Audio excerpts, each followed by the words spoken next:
আহলে হাদিস যুব সংঘ এদেশের নির্ভেজাল তাওহীদের ঝান্ডাবাহী একক যুব সংগঠন বাংলাদেশ আহলে হাদিস যুব সংঘের উদ্যোগে আয়োজিত আজকের এই কর্মী সম্মেলন 2024-এর মাননীয় প্রধান অতিথি আমির আহলে হাদিস আন্দোলন বাংলাদেশ এবং বাংলাদেশ আহলে হাদিস যুব সংঘের প্রতিষ্ঠাতা সভাপতি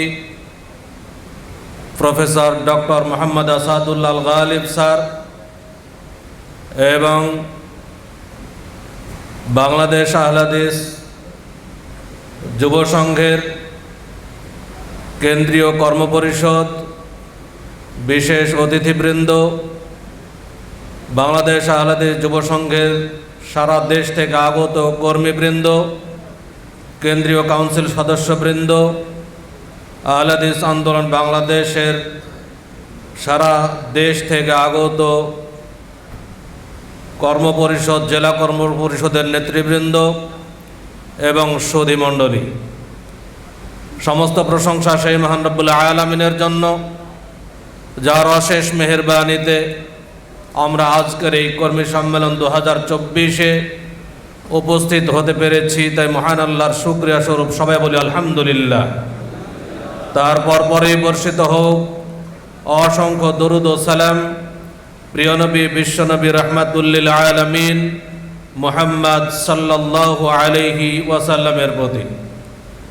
সম্মানিত উপস্থিতি, মহান আল্লাহ তাআলা পবিত্র কুরআন মাজিদে ঘোষণা করছেন, ওয়া মিম্মান খালাকনা উম্মাতুন ইয়াহদুনা বিল হক ওয়া হুম ইয়াদিলুন।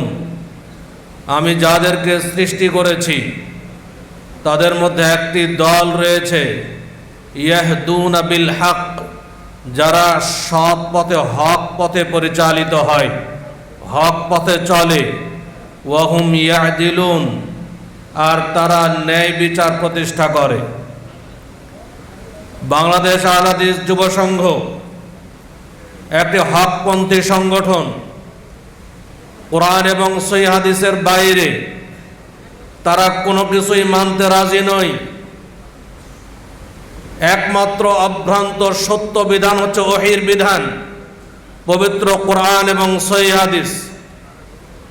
এই জন্য বাংলাদেশ আহলে হাদিস যুব সংঘ একটি স্লোগানকে সামনে রেখেই পথ চলে, আসুন পবিত্র কোরআন এবং সহিহ হাদিসের আলোকে জীবন গড়ি। এই স্লোগানের উপরে যারা প্রতিষ্ঠিত তারা নিঃসন্দেহে হকপন্থী সংগঠন।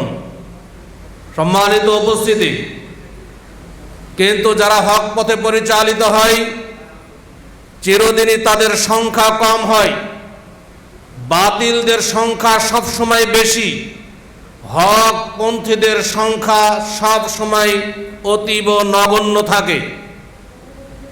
যেমন রাসূলুল্লাহ সাল্লাল্লাহু আলাইহি ওয়াসাল্লাম বলছেন, বাদাআল ইসলামু গারিবান, ইসলাম শুরু হয়েছে কিছু অপরিচিত কম সংখ্যক লোক দিয়ে, ওয়া সায়াউদু কামা বাদা, আবার ইসলাম ওই অবস্থায় ফিরে যাবে যেমন কম সংখ্যক লোক দিয়ে শুরু হয়েছে, আবার ওই কম সংখ্যক লোকদের মাঝে ইসলাম ফিরে যাবে।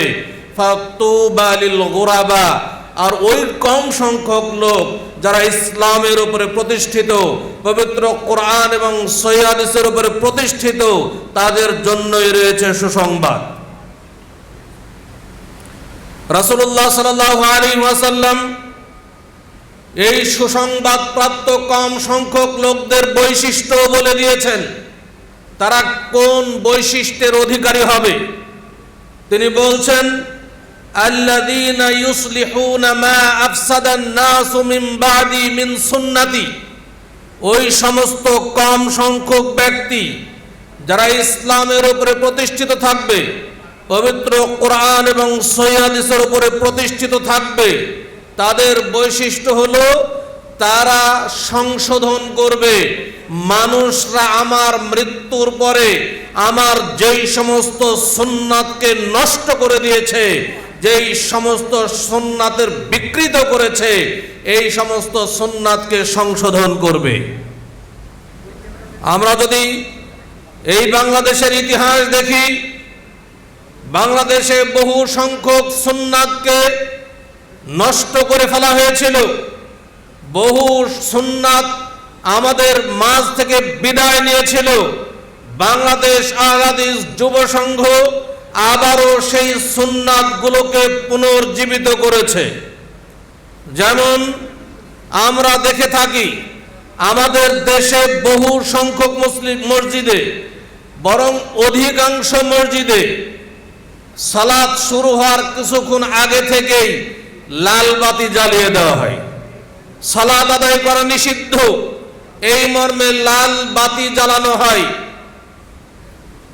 অথচ রাসূলুল্লাহ সাল্লাল্লাহু আলাইহি ওয়াসাল্লাম বলেছেন, ইযা দাখালা আহাদুকুমুল মাসজিদা ফালা ইয়াজলিস হাত্তা ইউসাল্লি রাকাতাইন, যখন তোমাদের কেউ মসজিদে প্রবেশ করবে সে ব্যক্তি 2 রাকাত সালাত আদায় না করা পর্যন্ত যেন না বসে।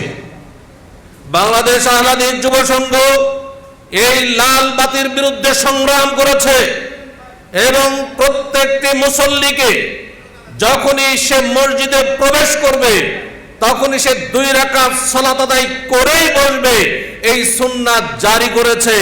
বাংলাদেশ আহলে হাদিস যুব সংঘের দাওয়াতের ফলে বহু সংখ্যক মসজিদ থেকে এই লাল বাতি উঠে গেছে। বাংলার মানুষ জানতো না মাগরিবের আজানের পরে 2 রাকাত সুন্নাত আদায় করা যায়। এই সুন্নাতটি একেবারে বিলুপ্ত হয়ে গেছিল। বাংলাদেশ আহলে হাদিস যুব সংঘ আবারও এই সুন্নাতকে পুনর্জীবন দান করেছে। এখন বহু সংখ্যক মসজিদে মাগরিবের আজানের পরে 2 রাকাত সালাত আদায় করা হয়, যেটা রাসূলুল্লাহ সাল্লাল্লাহু আলাইহি ওয়াসাল্লাম করেছেন। সাহাবায়ে কেরামকে যাদের ইচ্ছা তাদেরকে সেই 2 রাকাত সালাত আদায় করতে বলেছেন। বাংলাদেশ আহলে হাদিস যুব সংঘ এই মৃত সুন্নাতকে পুনর্জীবন দান করেছে। বাংলাদেশে আমরা পূর্বে থেকে দেখে আসি, যত মাজলিস হয়, বৈঠক হয়, মাহফিল হয়, যত তাবলীগে ইজতেমা হয়, জালসা মাহফিল হয়, প্রত্যেকটা মাহফিলে আখেরি মোনাজাত ছাড়া কারো যেন তৃপ্তি আসে না। কিন্তু এই আখেরি মোনাজাত যে একটি বিদআত, এই বিদআতের বিরুদ্ধে বাংলাদেশ আহলে হাদিস যুব সংঘ সংগ্রাম করেছে এবং বাংলাদেশ আহলে হাদিস যুব সংঘ এই বাংলার বুক থেকে এই বিদআতকে প্রত্যাখ্যান করে, এই বিদআতকে উৎখাত করে সুন্নতি পদ্ধতি চালু করেছে। বাংলাদেশ আহলে হাদিস যুব সংঘ জানিয়ে দিয়েছে বাংলার মানুষকে, বৈঠক শেষ করতে হয়, মাহফিল শেষ করতে হয় রাসূলুল্লাহ সাল্লাল্লাহু আলাইহি ওয়াসাল্লামের একটি সুন্নতি দোয়ার মাধ্যমে। সুবহানাকা আল্লাহুম্মা ওয়া বিহামদিকা আশহাদু আল্লা ইলাহা ইল্লা আনতা আস্তাগফিরুকা ওয়া আতুবু ইলাইক, এই দোয়া শিখিয়ে দিয়েছে। বাংলার বুকে ফরজ সালাতের পরে দলবদ্ধ মুনাজাত নিয়ে কত সংঘর্ষ হয়েছে। বাংলাদেশ আহলে হাদিস যুব সংঘের অনেক কর্মীকে রক্তাক্ত হতে হয়েছে। বাংলাদেশ আহলে হাদিস যুব সংঘের বহু কর্মী বাহিনীকে নির্যাতনের শিকার হতে হয়েছে এই দলবদ্ধ মুনাজাত না করার কারণে। এমনকি এখন পর্যন্ত বহু জায়গায় এই দলবদ্ধ মুনাজাত না করার কারণে নির্যাতনের শিকার হতে হচ্ছে। সবচাইতে দুঃখের বিষয়, বাংলাদেশ আহলে হাদিস যুব সংঘের কর্মী বাহিনী শুধু এই কারণে বিদআতীদের দ্বারা নির্যাতনের শিকার হয় না, এখন কিছু নামধারী আহলে হাদিসদের দ্বারাও বাংলাদেশ আহলে হাদিস যুব সংঘের কর্মীরা নির্যাতনের শিকার হচ্ছে। সম্মানিত উপস্থিতি, আমাদেরকে সচেতন থাকতে হবে। যারা এই দলবদ্ধ মুনাজাতকে ইখতিলাফি মাসালার উদাহরণ দিয়ে, ইখতিলাফি মাসালার দোহাই দিয়ে এখনো বিদআত বলতে নারাজ, এখনো তারা এটাকে মহব্বত করে, তারা আর যাই হোক তারা কখনোই প্রকৃত আহলে হাদিস হতে পারে না। সম্মানিত উপস্থিতি, বাংলার বুকে দেখা গেছে যে এই তালাক নিয়ে কত প্রহসন, একসাথে 3 তালাক দিলে 3 তালাক হয়ে গেল। এবার 3 তালাক দিয়ে দিলে কি হলো, একটা নতুন পদ্ধতি চালু করা হলো যে কারোর সাথে এক রাত্রের জন্য বিবাহ দাও, হিল্ল বিবাহ, আবার সকালে উঠেই সে তালাক দেবে, পরের দিনে আবার ওই সকালেই তার ওই স্বামী আবার তাকে বিবাহ করবে, এই ধরনের নোংরা কথা এই দেশে চালু ছিল। বাংলাদেশ আহলে হাদিস যুব সংঘ এর বিরুদ্ধে সংগ্রাম করেছে। মুহতারাম আমিরে জামাত তালাক ও তাহলিল নামক একটি কিতাব লিখে বাংলার বুকে এই ভুল ফতোয়ার বিরুদ্ধে এক জাগরণ সৃষ্টি করেছেন। আলহামদুলিল্লাহ, এখন বর্তমানে বাংলাদেশে আহলে হাদিস তোরা এটা মানেই, এখন অনেক বিদআতীরাও আমাদের কাছে এই ফতোয়ার জন্য আসে এবং আমাদের থেকে এই ফতোয়া গ্রহণ করে তারা আবার স্বামী স্ত্রী হিসেবে তারা বসবাস করে। সম্মানিত উপস্থিতি, বাংলার বুকে সুন্নতি বিয়ের কোনো পদ্ধতি ছিল না। বাংলাদেশে বিয়েতে ইজাব এবং কবুলের পদ্ধতি ছিল না। ইজাব থাকে না, শুধু দুইটাই কবুল হয়ে যায়। বাংলাদেশ আহলে হাদিস যুব সংঘ এই দেশে সুন্নতি বিবাহের প্রথা চালু করেছে। ইজাব কাকে বলে আর কবুল কাকে বলে এটা বাংলাদেশ আহলে হাদিস যুব সংঘ সারা দেশের মানুষকে জানিয়ে দিয়েছে। এবং অন্যান্য বেগানা পুরুষ একজন নতুন বউকে, নতুন নারীকে তারা যে সবাই মিলে তাকে কবুল করায়, এই হলো নোংরা প্রথা থেকে বাঁচিয়ে দিয়েছে বাংলাদেশ আহলে হাদিস যুব সংঘ। এই বাংলার মানুষ তাওহীদ এবং শিরকের মধ্যে পার্থক্য বুঝতো না। তাওহীদকে তারা শিরক মনে করত আর শিরককে তাওহীদ মনে করত। বাংলাদেশ আহলে হাদিস যুব সংঘ এই বাংলার বুকে এই বাংলার মানুষকে তাওহীদ এবং শিরকের মধ্যে পার্থক্য বুঝিয়ে দিয়েছে। এখন বাংলাদেশে বহু মাজার, এই মাজার ব্যবসাগুলো দুর্বল হয়ে গেছে। আগে লক্ষ লক্ষ মানুষ মাজারে গিয়ে বড় বড় শিরকে লিপ্ত হতো। এই বাংলাদেশ আহলে হাদিস যুব সংঘের দাওয়াতের ফলে বহু মানুষ সেই মাজার পূজা থেকে, কবর পূজা থেকে তারা ফিরে এসেছে। উপস্থিতি, যেটা বলছিলাম, বাংলাদেশ আহলে হাদিস যুব সংঘের প্রতিটি কর্মীকে জ্ঞান অর্জন করতে হবে, বিশেষ করে কোরআনের জ্ঞান। বাংলাদেশ আহলে হাদিস যুব সংঘের প্রতিটি কর্মী যেন বিশুদ্ধ কোরআন তেলাওয়াতের ব্যাপারে সর্বোচ্চ গুরুত্ব দেন। অনেক জায়গায় দেখা যায় আমরা বিভিন্ন দায়িত্ব পালন করছি, আমরা অনেক বক্তব্য দিচ্ছি ঠিকই, কিন্তু আমার যে কোরআন তেলাওয়াত সঠিক নয়, বিশুদ্ধ কোরআন তেলাওয়াত আমার হচ্ছে না, এই বিষয়ে কিন্তু আমরা অনেকেই উদাসীন। সকলের কাছে অনুরোধ করব, কোরআন পৃথিবীর সর্বশ্রেষ্ঠ গ্রন্থ, যার প্রতিটি হরফের বিনিময়ে 10টি করে নেকি অর্জন করা যায়। এই কোরআন বিশুদ্ধ তেলাওয়াত যেন আমাদের হয়, এই ব্যাপারে সর্বোচ্চ ভূমিকা পালন করব, সর্বোচ্চ চেষ্টা করব ইনশাআল্লাহ। বাংলাদেশ আহলে হাদিস যুব সংঘের কর্মীরা সংগঠন করব, বুঝে সংগঠন করব। শুধুমাত্র কোনো কিছু শুনে ঠিক বলে সেই দিকে দৌড় দিব না। মুহতারাম আমিরে জামাত এই আহলে হাদিসদের চেতনা বোঝানোর জন্য বহু কিতাব রচনা করেছেন, বহু মেহনত করেছেন। আহলে হাদিস আন্দোলন কি ও কেন, আহলে হাদিস আন্দোলন কি চাই, কেন চাই, কিভাবে চাই, দাওয়াত ও জিহাদ, এই বইগুলো আমাদের সকলেরই পড়া দরকার, ভালোভাবে পড়া দরকার। সমাজ বিপ্লবের ধারা কয়েকবার করে পড়া দরকার। আমরা যদি এই কিতাবগুলো ভালোভাবে না পড়ি, আহলে হাদিসদের চেতনা, আহলে হাদিসদের মূল বৈশিষ্ট্য, আহলে হাদিসদের আদর্শ আমরা বুঝবো না। আর না বুঝে সংগঠন করলে একসময় আমরা ছিটকে পড়ে যাব। বাংলাদেশ আহলে হাদিস যুব সংঘের প্রতিটি কর্মী বাতিলের বিরুদ্ধে আপোষহীন হবে। কখনোই আমরা বাতিলের সাথে আপোষ করতে রাজি নই। আমরা এটাও ঠিক ওটাও ঠিক এই দলের অন্তর্ভুক্ত হতে রাজি নই।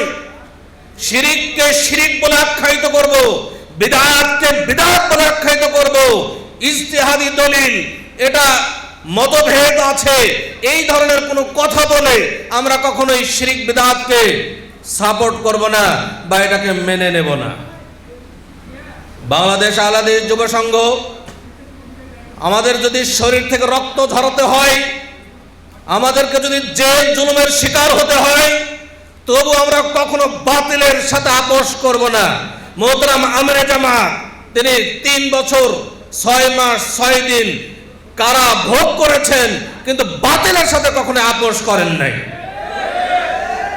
বাংলাদেশ আহলে হাদিস যুব সংঘ করবে না, আদর্শচ্যুত হবে না। আহলে হাদিসদের একটা আদর্শ আছে, আহলে হাদিসরা স্রেফ আহলে হাদিস থাকবে। আহলে হাদিসরা কখনোই প্রচলিত গণতন্ত্রের সাথে একাত্মতা পোষণ করবে না। বাংলাদেশ আহলে হাদিস যুব সংঘের কোনো কর্মী প্রচলিত রাজনীতির সাথে জড়াবে না, কোনো মিছিল মিটিংয়ে যাবে না। বাংলাদেশ আহলে হাদিস যুব সংঘের প্রত্যেকটা কর্মী শুধুমাত্র যুব সংঘেরই কর্মী, সে আওয়ামী লীগও নয়, বিএনপিও নয়, জামাত শিবিরও নয়, শুধুমাত্র আহলুল হাদিস।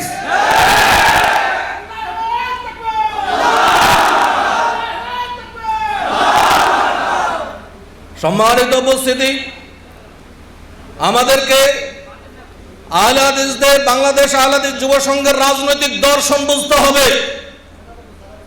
আমাদের রাজনৈতিক দর্শন হচ্ছে ইসলামী খেলাফত।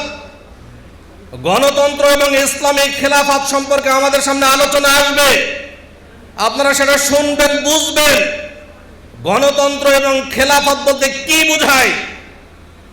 বাংলাদেশ আহলে হাদিস যুব সংঘ খেলাফত প্রতিষ্ঠা করতে চায়।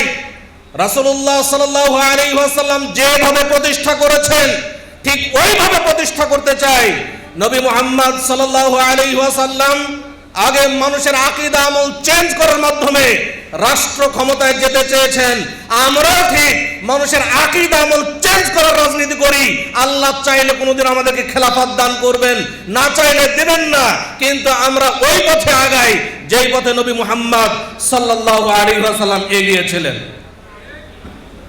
বাংলাদেশ আহলে হাদিস যুব সংঘের প্রতিটি কর্মী অত্যন্ত নম্র এবং ভদ্রতার পরিচয় দেবে। বাংলাদেশ আহলে হাদিস যুব সংঘের কোনো কর্মী উগ্র হবে না, বেয়াদব হবে না।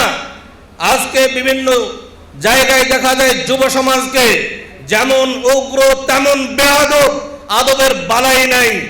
দেখা যায় বর্তমানে স্কুল কলেজ ইউনিভার্সিটিগুলোর দিকে দেখলে আমরা দেখতে পাই আজকের যুব সমাজ চরম বেয়াদব হয়ে গেছে। শিক্ষকদের মূল্য বুঝে না, উস্তাদের মূল্য বুঝে না, গুরুজনের মূল্য বুঝে না, তারা তাদের সাথেও বেয়াদবি করে। বাংলাদেশ আহলে হাদিস যুব সংঘের প্রত্যেকটি কর্মীকে অনুরোধ করব, অবশ্যই আমরা বড়দের সম্মান করব।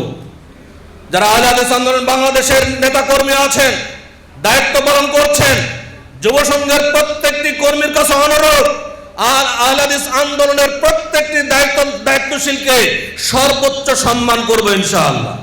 কারণ তারা আমাদের গুরুজন, তাদের থেকে পরামর্শ নেব। সাথে সাথে আহলে হাদিস আন্দোলন বাংলাদেশের প্রত্যেকটি নেতাকর্মীকে অনুরোধ করব, আমরা আপনাদের সন্তান, আমাদের ভুল হতে পারে, আমাদের ভুলকে ভুল হিসেবে আখ্যায়িত করবেন না, আমাদের ভুল হলে সংশোধন করে দেবেন। আমাদের উদ্দেশ্য থাকবে সংশোধন, ভুল ধরা নয়। আমরা যদি সবসময় ভুলই ধরি, যুবকদের যদি ভুল ধরি, তোমার এইটা ভুল হলো, ওইটা ভুল হলো, তুমি কোনো কাজই পারো না, এমন যদি কথা বলি, আজকের এই যুব সমাজ নিরুৎসাহিত হয়ে আমাদের থেকে ছিটকে পড়ে যাবে। এই জন্য অবশ্যই যারা মুরব্বিয়ান আছেন তাদের কাছে অনুরোধ করব, যুবকদেরকে এগিয়ে নিন।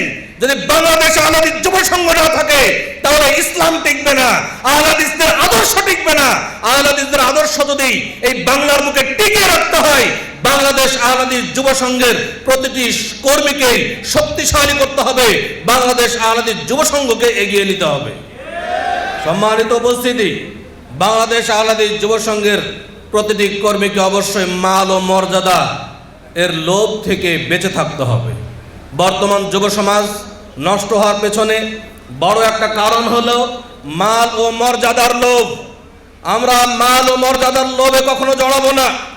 বাংলাদেশ আহলে হাদিস যুব সংঘের যেই কমিটি গঠন করা হয়, আমাদের কখনো নেতৃত্ব যে চেয়ে নাই, যে চায়, যে আকাঙ্ক্ষা করে, তাকে আমরা কখনো নেতৃত্ব দেই না। নেতৃত্ব আসে আল্লাহর পক্ষ থেকে। এই জন্য আমাদের কমিটি গঠন করতে গিয়ে কখনো দ্বন্দ্বের সৃষ্টি হয় না, মারামারি লাগে না। কিন্তু অন্যান্য দলগুলোতে দেখা যায় এই কমিটি গঠনকে কেন্দ্র করে দলাদলি, মারামারি, হানাহানি, রক্তপাত এবং হত্যা পর্যন্ত ঘটে যায়। আলহামদুলিল্লাহ আমাদের মধ্যে এগুলো নেই, এবং এটা যেন কখনো না আসে। আমাদের অন্তরে যেন সবসময় কামনা থাকে যে আমরা দায়িত্বশীল হই আর না হই, সবসময় আমরা দায়িত্বশীল। আমরা যেহেতু দিনের কাজ করছি, আমাদের দায়িত্ব সবসময় রয়েছে, আমরা দায়িত্ব মুক্ত কখনোই নয়। সম্মানিত উপস্থিতি, আমরা জানি আমরা যখন বায়াত গ্রহণ করেছি তখন একটি হাদিস পড়ে বায়াত গ্রহণ করেছি। রাসূলুল্লাহ সাল্লাল্লাহু আলাইহি ওয়াসাল্লাম বলছেন, আলা কুল্লুকুম রাইন ওয়া কুল্লুকুম মাসউলুন আন রাইয়াতিহি, জেনে রেখো তোমরা প্রত্যেকেই দায়িত্বশীল এবং প্রত্যেককেই তার নিজ নিজ দায়িত্ব সম্পর্কে জিজ্ঞাসিত হতে হবে। আমরা যারা এই যুব সংঘের কর্মী আছি, আমাদের কাছে যে দায়িত্ব আছে, এই দায়িত্ব সম্পর্কে কিয়ামতের দিন জিজ্ঞাসিত হতে হবে। এটা আমার মনে প্রাণে সবসময় থাকতে হবে। আমি দায়িত্বশীল হয়েছি যুব সংঘের, আমি যদি কাজ না করি, আমি যে দায়িত্ব পেয়েছি সেই দায়িত্ব যদি পালন না করি, কিয়ামতের দিন আমাকে আপনাকে অবশ্যই জবাব দিতে হবে। এই ব্যাপারে আমরা সচেতন থাকব। সম্মানিত উপস্থিতি, বহু দায়িত্বশীলকে দেখা যায় দায়িত্ব নিয়েছি, কিন্তু দায়িত্ব অবহেলার কারণে ওই জেলাটাই নষ্ট হয়ে যাচ্ছে। আজকে বিভিন্ন জেলায় দেখা যায় সাধারণ জনগণকে যখন দেখি তারা সব ঠিক আছে, কিন্তু নেতৃত্বের দুর্বলতার কারণে ওই জেলার কর্মী বাহিনী, ওই জেলার সাধারণ জনগণ সবাই আস্তে আস্তে আহলে হাদিসের চেতনা ভুলে যাচ্ছে। এই জন্য আহলে হাদিসের চেতনা যেন আবার ফিরে আসে, সেই জন্য প্রত্যেকটি দায়িত্বশীলকে, প্রত্যেকটি কর্মী বাহিনীকে, প্রতিটি কেন্দ্রীয় কাউন্সিল সদস্যকে অনুরোধ করব, আমাদের বসে থাকার সময় নেই। বাংলাদেশ আহলে হাদিস যুব সংঘের কোনো কর্মী ভীরু কাপুরুষ হবে না। ভীরু কাপুরুষ লোকদেরকে দিয়ে কখনোই বিপ্লব হবে না। অবশ্যই আমাদেরকে সাহসী হতে হবে। বিড়ালের মতো 100 বছর বেঁচে কোনো লাভ নেই, সিংহের মতো একদিন বাঁচতে চায়। এই বাংলার বুক থেকে শিরক বিদআতকে উৎখাত করে যদি মরতে পারি, ইনশাআল্লাহ এটা আমার জন্য জান্নাতের ওয়াসিলা হয়ে যাবে ইনশাআল্লাহ। সম্মানিত উপস্থিতি, বাংলাদেশ আহলে হাদিস যুব সংঘের প্রতিটি দায়িত্বশীলকে বলবো, বিশেষ করে যারা সভাপতি সেক্রেটারি রয়েছেন বিভিন্ন জেলার উপজেলার, তাদেরকে লক্ষ্য করে বলবো, সকলকে দিয়েই কাজ করাইবেন। অনেক জায়গায় দেখা যায় যে ওই সভাপতি সেক্রেটারি সব কাজ করছেন, অর্থ সম্পাদকের কাজও করছেন, দপ্তর সম্পাদকের কাজও করছেন, সব কিছু প্রচার সম্পাদকের কাজও তিনি করছেন, সবই তিনি করছেন। তা আমি যদি একাই সব করি, তাহলে বাকি দায়িত্বশীলের দরকার কি? বাকি দায়িত্বশীলের দরকার নেই। এই জন্য আমার দায়িত্ব আমাকে পালন করতে হবে। একজন দপ্তর সম্পাদকের দায়িত্ব তাকে দিয়েই পালন করাইতে হবে। ভুল হতে পারে, তার ভুল হলে সংশোধন করে দিতে হবে, তাকে কর্মী বানাইতে হবে। আমি যদি আজকে নিজেই সব করি, যে ও পারে না আমিই করি, ও পারে না আমি সব করি, এর ফলে কি হবে যে একজন কর্মীকে আমি একেবারে অথর্ব, একেবারে মানে কি বলবো তাকে, যে অকার্যকর বানিয়ে দেব। এটা করা চলবে না। বরং প্রত্যেকটা দায়িত্বশীলকে বলবো, সবাই নিজ নিজ দায়িত্ব পালন করব এবং নিজেই যোগ্য কর্মী হয়ে গড়ে ওঠার চেষ্টা করব। সম্মানিত উপস্থিতি, আমরা বাংলাদেশ আহলে হাদিস যুব সংঘের সকল কর্মীকে বলবো, যারা পুরাতন দায়িত্বশীল আছে তাদেরকে সম্মান করব। যারা সাবেক হয়ে গেছেন দায়িত্ব থেকে, তাদেরকে আমরা সম্মান করব, তাদেরকে স্মরণ করব, তাদেরকে কাজে লাগানোর চেষ্টা করব, তাদের সাথে আমাদের যোগাযোগ বাড়ানোর চেষ্টা করব। আমাদের প্রত্যেকটা কর্মীর যোগাযোগ বাড়ানো দরকার। এই যোগাযোগের অভাবের ফলে দেখা যায় একজনের সাথে আরেকজনের কোনো মিল নেই, একজনের সাথে আরেকজনের কোনো যোগাযোগ নেই। জেলায় কি হচ্ছে সেটা আমরা বুঝতেও পারছি না। এটা কিন্তু চলবে না। আমাদের প্রত্যেকটা কর্মী বাহিনীকে বলবো যে একে অপরের সাথে যোগাযোগ যেন আমাদের ঠিক থাকে। কোনো মানুষ বিপদে পড়লে, আমাদের কোনো কর্মী বাহিনী যদি কোনো জায়গায় বিপদে পড়ে, ঝাঁপিয়ে পড়তে হবে তার বিপদে। এবং যখন কোনো কেউ অসুস্থ হবে, আমরা সবাই দেখতে যাব, তাহলে ভ্রাতৃত্ববোধ সৃষ্টি হবে। বাংলাদেশ আহলে হাদিস যুব সংঘের প্রতিটি কর্মীকেই অনুরোধ করব, আমাদের ইখলাসকে ঠিক করি, আমাদের নিয়তকে খালেস করি, আমাদের বাংলাদেশ আহলাদি যুব সংঘ একটা দ্বীনি সংগঠন, পরকালীনমুখী সংগঠন। আমরা কাজ করি পরকালের জন্য, জান্নাত পাওয়ার জন্য, দুনিয়াবি কোনো স্বার্থ নেই। এই ব্যাপারে আমাদের ইখলাসকে ঠিক রাখবো। আমি যদি এই নিয়তকে খালেস করে একমাত্র আল্লাহর সন্তুষ্টির জন্য দাওয়াতি ময়দানে কাজ করি, আমার দাওয়াতে একজন মানুষও যদি সঠিক দ্বীন গ্রহণ করে, একজন ব্যক্তিও যদি সঠিক আকীদা গ্রহণ করে, এটাই আমার আপনার জন্য জান্নাতের ওয়াসিলা হয়ে যাবে। এই ব্যাপারে এই নিয়তটা আমরা খালেস করব। রাসূলুল্লাহ সাল্লাল্লাহু আলাইহি ওয়াসাল্লাম বলছেন, ইন্নামাল আ'মালু বিন্নিয়াত, প্রত্যেকটি আমল তার নিয়তের উপর নির্ভরশীল। আমাদের নিয়তের যদি খুলুসিয়াত না থাকে, তাহলে আমরা যতই কাজ করি না কেন, আমার এই কাজ, আমার এই আমল আল্লাহর নিকটে কবুল হবে না। বরং রিয়া হওয়ার কারণে যদি মানুষকে দেখানোর জন্য করি, সমাজে সম্মান পাওয়ার জন্য করি, মানুষের কাছে সম্মান পাওয়ার জন্য যদি করি, তাহলে এটাই কিন্তু আমার জান্নাতে যাওয়ার বাধা হবে। এজন্য অবশ্যই অবশ্যই আমরা এ বিষয়ে আমার নিয়তকে খালেস করার চেষ্টা করব। পরিশেষে বলবো, বাংলাদেশ আহলে হাদিস যুব সংঘের প্রতিটি কর্মী একমাত্র নিবেদিত প্রাণ হয়ে কাজ করার চেষ্টা করব। আনুগত্য ঠিক রাখবো। আমাদের মধ্যে অনেকের আনুগত্য কম। আপনার যদি সভাপতি একজন হয়, যদি আপনার সভাপতি আপনার কাছে যোগ্যতায় কম হয়, শিক্ষা দীক্ষায় কম হয়, তবুও যেহেতু আপনার উপরে তাকে দায়িত্ব দেওয়া হয়েছে, দায়িত্ব আসে আল্লাহর পক্ষ থেকে, অতএব আল্লাহর পক্ষ থেকে যেহেতু তাকে আপনার ঊর্ধ্বতন কর্মকর্তা হিসেবে নিযুক্ত করা হয়েছে, অতএব আপনি তার আনুগত্য করতে বাধ্য। এটা আনুগত্য করতে হবে। যদি আনুগত্য না থাকে, প্রত্যেকে যদি মনে করে যে আমি তার চাইতে তো বড়, আমি তার চাইতে ভালো বক্তব্য দিতে পারি, আমার জ্ঞান তার চাইতে বেশি আছে, আমি কেন তার আনুগত্য করবো, বরং সেই আমার আনুগত্য করবে, বিষয়টি যদি এমন হয়, তাহলে বাংলাদেশ আহলে হাদিস যুব সংঘ কখনোই অগ্রসর হতে পারবে না, বরং আরো নিচের দিকে নেমে যাবে। নেতৃত্ব এবং আনুগত্য সমাজ সংস্কারের জন্য নেতৃত্ব এবং আনুগত্য খুবই জরুরি একটি বিষয়। এই জন্য এই নেতৃত্ব এবং আনুগত্য যেন বলিষ্ঠ হয়, এ ব্যাপারে সবাই সতর্ক থাকবো, সচেতন থাকবো, এই আশাবাদ ব্যক্ত করেই আমি আমার আলোচনা এখানে ইতি টানছি। আল্লাহ তাআলা আমাদের সকলকেই এই বিষয়গুলো মেনে চলার তৌফিক দান করুন। আমিন। আকুলু কাওলি হাযা ওয়া আস্তাগফিরুল্লাহ লি ওয়া লাকুম লিসাইরিল মুসলিমিন ফাস্তাগফিরুহু ইন্নাহু হুয়াল গফুরুর রহিম। আসসালামু আলাইকুম ওয়া রাহমাতুল্লাহি ওয়া বারাকাতুহু।